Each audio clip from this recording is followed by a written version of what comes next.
Hey, Steve, here we go. I like that setup a lot with your shaft leaning a little bit forward of the golf ball, the ball positioned inside of your left heel, and the triangle of your arm set nice. Like I said, I wanted to have the hips center slid over 10 degrees or so, like you have done that way. And what we don't do is we don't move our head with it, right? So that way you end up with what I was telling you, that the hips are kind of maybe almost the left is slightly higher than the right, which is by sliding them forward over the left ankle, which tilts your spine back, which basically you just move your head, excuse me, you don't move your head. So where if you were just standing talking to me, you'd be looking like this, right? But as you slide hips towards the target and lift the hip up a little bit, this way, it tends to tilt the square spine back a little to give you the launch on the golf ball. So that's a great looking setup there, and a good way to get ourselves organized to hit. Now what I was telling you to do here in your golf swing was like keep the belt loops, which are located here, keep your hands to feel like they're along the belt loops, not lifting above your head. They're going to go up anyway. There you did a super nice job shortening the swing, just turning your right hip really nice behind you. As you can see, your hip has kind of wandered around and back that way. We'll draw a little bit more of a squirrely line here, depicting the hips going around that way. All right. So I like the right hip getting back behind, and now it's back behind the inside of your shoe. That's good. Coming down, we're going to see how we go.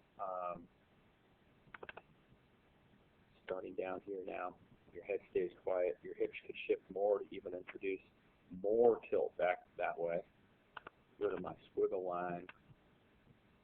So the more you push your hips this way, it'll tilt spine backwards, which is what we want to be able to hit the inside of that ball and the draw again.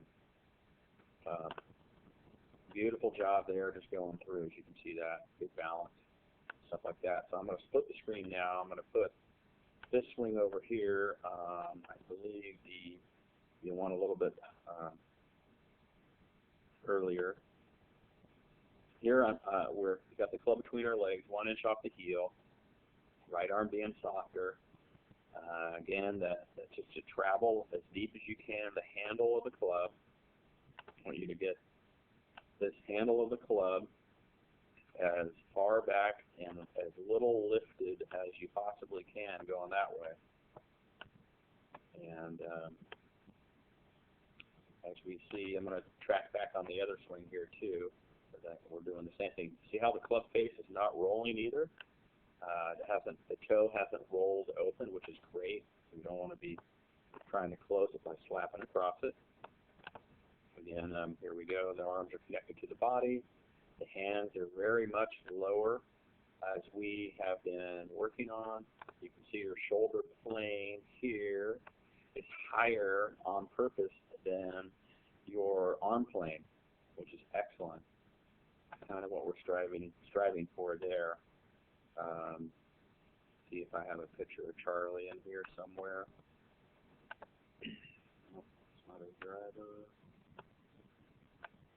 Okay, here's a wood of some sort.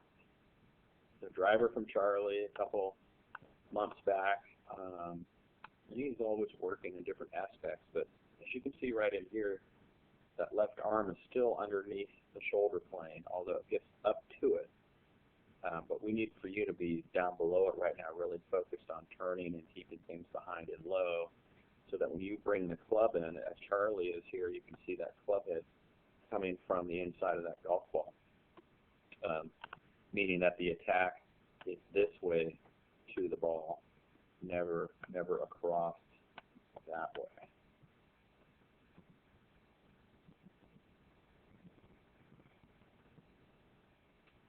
Good. Now we're going to watch you come down here too. Now look at how nicely that shaft is coming down across underneath your belt line. That's really coming from the inside. You can see how you hit that ball right in your target line again. That one drew and all worked out nicely.